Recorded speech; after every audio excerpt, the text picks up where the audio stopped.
Hello everyone!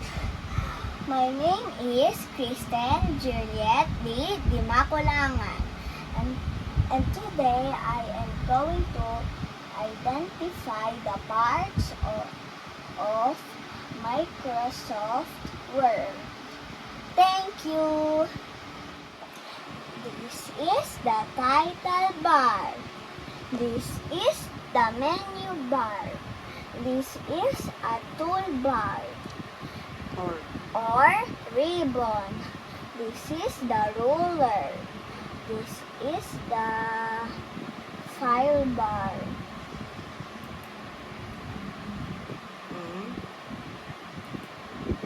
This is the zoom control.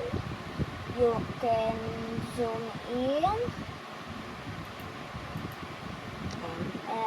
or zoom out.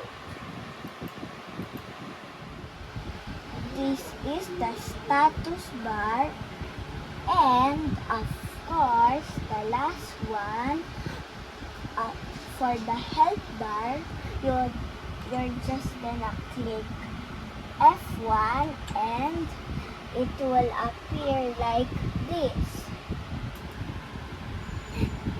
Thank you guys for watching this video. I hope you learn a lot. Bye!